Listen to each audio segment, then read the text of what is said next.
Morning student, आज हम पढ़ रहे हैं क्लास 11th के बिजनेस इकोनॉमिक्स में यूनिट 4 चैप्टर 11 ब्रिटिश शासन का भारतीय अर्थव्यवस्था पर प्रभाव, impact of British rule on Indian economy.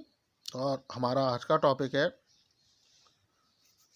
देश का विभाजन और देश के विभाजन का भारतीय अर्थव्यवस्था पर प्रभाव, पार्टीशन ऑफ द कंट्री और impact of partition of country in the Indian economy. तो हम स्टार्ट करते हैं पहले इसके पॉइंटों से। देश के विभाजन से निम्नलिखित समस्याएं उत्पन्न हुई जिनका प्रभाव भारतीय अर्थव्यवस्था पर पड़ा, जिसमें पहला है खाद्यान्न की कमी, कच्चे माल का अभाव, कुशल श्रमिकों का अभाव, मांग का अभाव, पूंजी में कमी, परिवहन की समस्या, विदेशी मुद्रा का अभाव। तो हम इसमें पहला पॉइंट स्टार्ट करते हैं, खाद्यान्न की कमी। सन 1973 में जब बर्मा म्यांमार भारत से अलग हुआ तब से ही सन 1937 में जब बर्मा म्यांमार भारत से अलग हुआ तब से ही खाद्यान्न की कमी अनुभव की जा रही थी, क्योंकि यहाँ चावल का बड़ी मात्रा में उत्पादन होता था। वहीं से चावल की आपूर्ति पूरे देश को होती थी। सन 1947 में पाकिस्तान के बन जाने से पंजाब और सिंध के क्षेत्र भारत से निकल गए। यह क्षेत्र अनाज के भंडार माने जाते थे। परिणाम स्वरूप भारत में खाद्यान्न की समस्या उत्पन्न हो गई और इस कमी को पूरा करने के लिए करोड़ों रुपए खाद्यान्न आज भी आयात करना पड़ता है। तो इसमें यह बताया गया कि जब 1937 में बर्मा या म्यांमार का विभाजन हुआ उस समय से ही भारत के अंदर खाद्यान्न की कमी महसूस होने लगी, क्योंकि जो म्यांमार बर्मा का जो क्षेत्र था वो बहुत बड़ा चावल उत्पादक क्षेत्र था, जो बर्मा के हिस्से म्यांमार के हिस्से में चला गया। इसी तरह से 1947 में पाकिस्तान के बन जाने के कारण जो पंजाब व सिंध का क्षेत्र था वह भी अनाज का भंडार था, वो भी पाकिस्तान के हिस्से में चला गया, जिसके कारण भारत में खाद्यान्न की कमी महसूस हुई और इसके लिए करोड़ों रुपए का खाद्यान्न आज भी भारत को आयात करना पड़ता है। दूसरा है कच्चे माल का अभाव। देश विभाजन पर जूट व सूती वस्त्र मिलों का अधिकांश भाग जहां भारत में रहा वह जूट व कपास का उत्पादन क्षेत्र पाकिस्तान में चला गया। परिणाम स्वरूप इन मिलों के कच्चे माल के लिए भारत, पाकिस्तान व अन्य देशों पर निर्भर हो गया। इसके अतिरिक्त भारत में सेल खड़ी, चट्टानी नमक आदि जो सीमेंट व रसायन उद्योग में काम आते हैं उनका देश में अभाव हो गया। तो इसमें बताया गया कि जो रॉ मटेरियल था उसका भी अभाव देश के अंदर हो गया। जैसे ही देश विभाजन हुआ तो जो जूट व सूती वस्त्र मिलें, यानी जो जूट की मिलें थी, सूती वस्त्र मिलें थी, वो भारत में रह गई।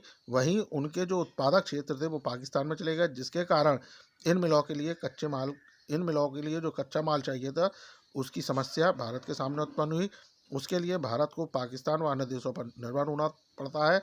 इसी तरह से जो सिल खड़ी है, चट्टानी नमक है, सीमेंट है, रसायन उद्योग है, ऐसे चीज़ भी वो बंटवारे में भारत से दूर हो गए, चले गए भारत से, जिसका अभाव देश के अंदर होने लगा। तीसरा है कुशल श्रमिकों का अभाव। सूती वस्त्र, हौजरी, कांच उद्योग, इंजीनियरिंग उद्योग आदि में कुशल श्रमिकों का अभाव उत्पन्न हो गया, क्योंकि इन उद्योगों में अधिकांशतः मुसलमान कारीगर काम करते थे, जो विभाजन होने पर पाकिस्तान चले गए।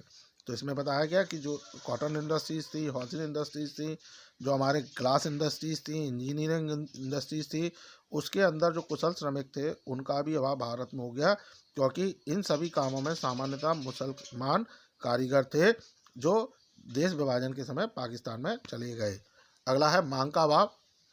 देश के विभाजन से पूर्व पाकिस्तानी क्षेत्रों में कच्चे माल के बदले उनको उपभोग्य वस्तुएं विक्रय कर दी जाती थी। विभाजन होने पर पाकिस्तान सरकार ने इन वस्तुओं के आयात पर कर लगा दिए और इन उद्योगों के सामने माल की खपत की समस्या उत्पन्न हो गई।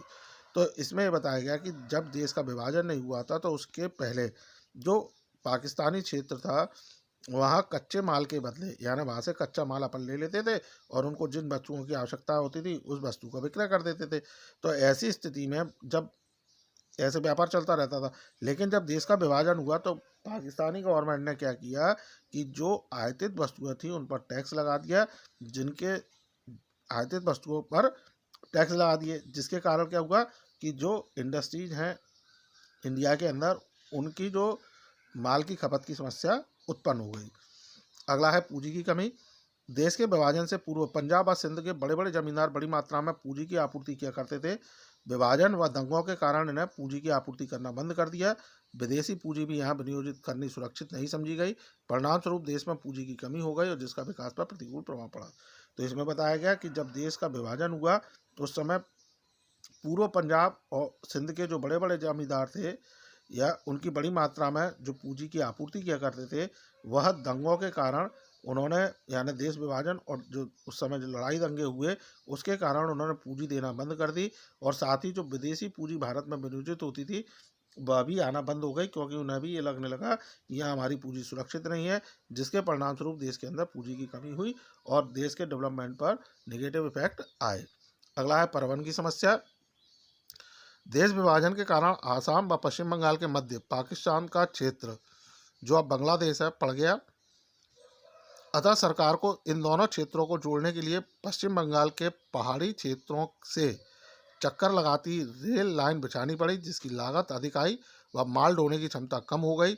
इसके अतिरिक्त चिटगांव व कराची के प्राकृतिक व बड़े बंदरगाह पाकिस्तानी क्षेत्र में चले गए, जिसके कारण इनसे संबंधित क्षेत्रों के लदान का भार क्रमशः कोलकाता एवं मुंबई बंदरगाहों पर पड़ा। इससे माल की आंतरिक ढुलाई की लागतें बढ़ गईं। तो इसमें यह बताया गया कि जब देश का विभाजन हुआ उस समय असम और पश्चिम बंगाल के मध्य पाकिस्तान का क्षेत्र आता था, जो अब बांग्लादेश बन गया है। ऐसे में इन दोनों क्षेत्रों को जोड़ने के लिए पश्चिम बंगाल का जो पहाड़ी रास्ता है वहाँ से चक्कर लगाकर रेल लाइन बिछानी पड़ी, जिसकी लागत अधिक आई और माल ढोने की जो क्षमताएं थी, माल लाने ले जाने की जो क्षमताएं थी, वो भी कम हो गई।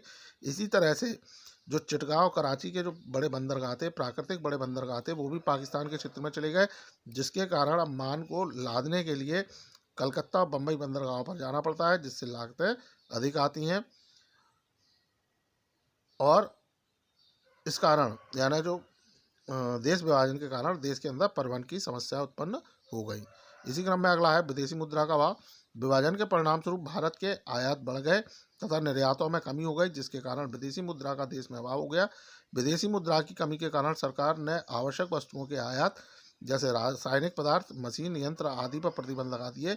इसका देश के विकास पर प्रतिकूल प्रभाव पड़ा। तो इसमें यह बताया गया कि जब देश का विभाजन हुआ तो इसके परिणाम स्वरूप क्या हुआ कि हर चीज़ की यहाँ कमी होने लगी।